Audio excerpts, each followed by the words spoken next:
After the end of World War II, the world was split into two, East and West.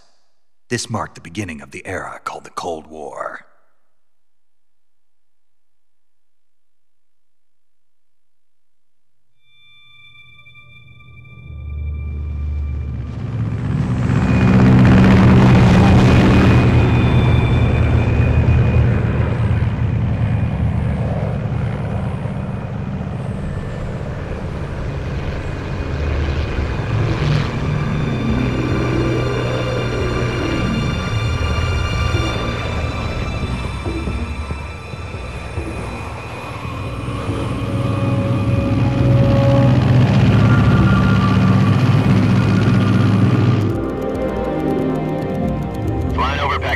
Altitude 30,000 feet. Approaching Soviet airspace. 20 minutes to drop off. Commencing internal depressurization. Equipment check. Arm main parachute. All right. You ready to go? Drop zone still showing a high pressure mass. Cav okay. Good. We've got high visibility.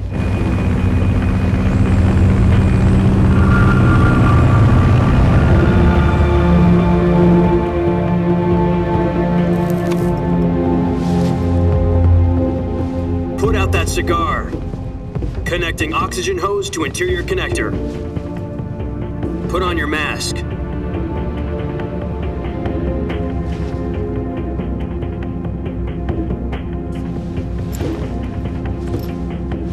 Does this panty waste know what he's doing? Approaching release point. 10 minutes to drop off. Hey, are you deaf? He said put out the cigar and put on your mask.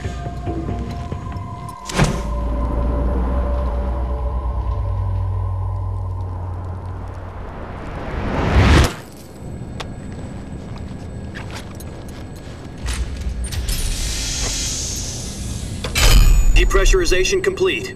Checking oxygen supply. 6 minutes to drop off. Opening rear hatch.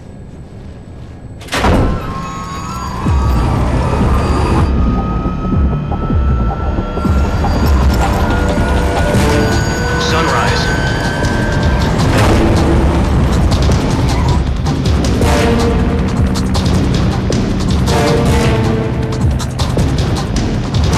External temperature minus 46 degrees Celsius. 2 minutes to drop off. Stand up.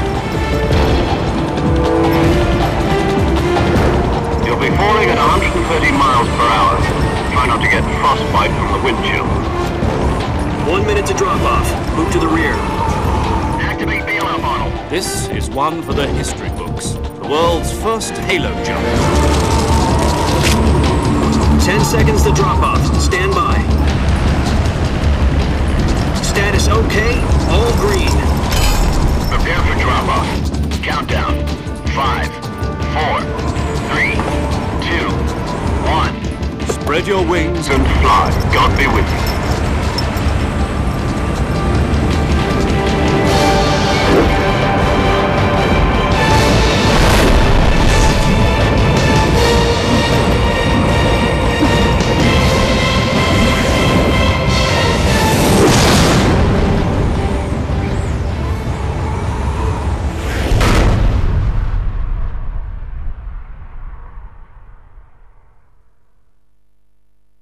Jack, I've got some important news. The head of the CIA has finally given us the green light for the virtuous mission. Virtual mission? No, the virtuous mission. The future of our Fox unit depends on it. If it succeeds, we'll be officially organized into a unit. Virtuous mission? Sounds like some kind of initiation ritual. Don't get cocky. This isn't a training op. Right. So what exactly is this wonderful mission?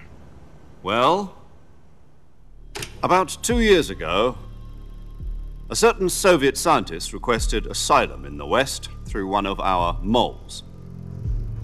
His name is Nikolai Stepanovich Sokolov.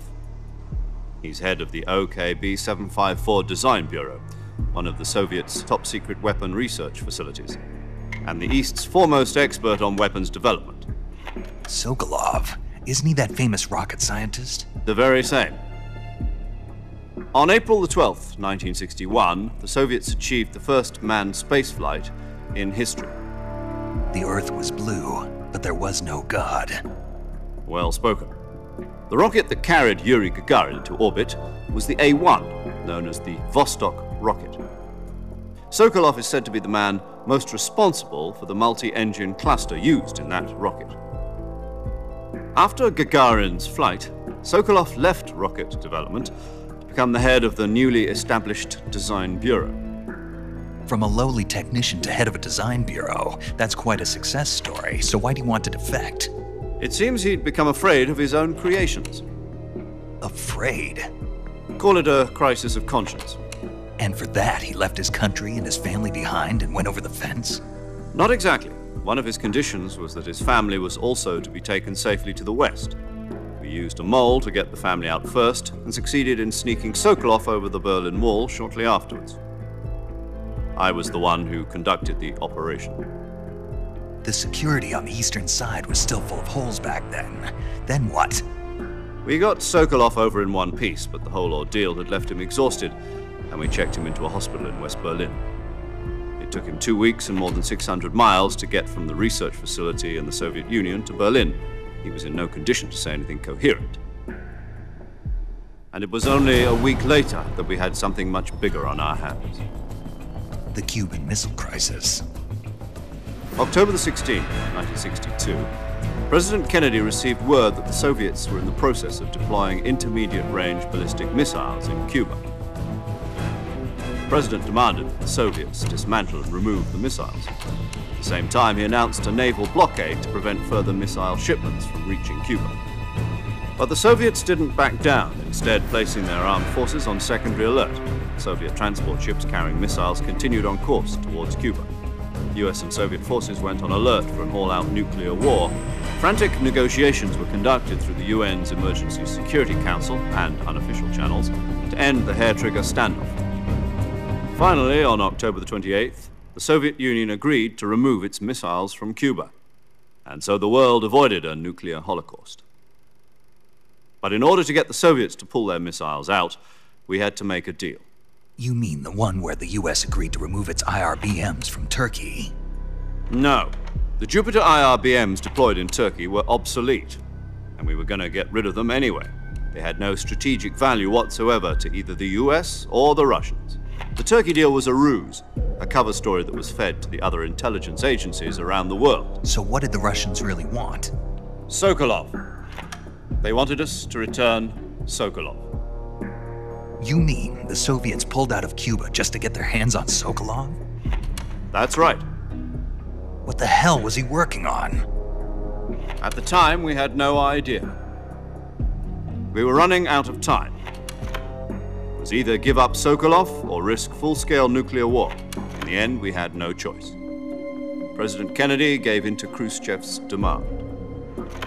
The next day, I got Sokolov out of the hospital, handing him over to agents on the eastern side. Sokolov kept on screaming, "Save me," until he disappeared from my sight. Then a month ago, we received some new information from one of our moles. About Sokolov? Yes. He was taken back to the research facility and forced to continue working on the weapon in question under KGB supervision. What's more, it's on the verge of completion. So what kind of weapon is it? Something to do with space rockets? No, missiles. Same technology. I guess you're right. We don't know the details, but it appears to be a new kind of nuclear device. For half a year now, the Soviets have been conducting frequent nuclear tests at Semipalatinsk. Something to do with the weapon, I assume. We're talking about a secret weapon so big that Khrushchev was ready to pull out of Cuba to get it back. Is Sokolov still in the facility? No. According to our intelligence, he's in Selinoyarsk, a place in the mountains about 3 miles to the west that's known as the Virgin Cliffs. The Virgin Cliffs. Nice name for a virtuous mission. They moved him there just recently. Why? Apparently, they're conducting a field test of the weapon, but it's our best chance to get him back. This mission would never have been possible if he was still in the research facility. This is our last chance. Sokolov must have known that too when he contacted us.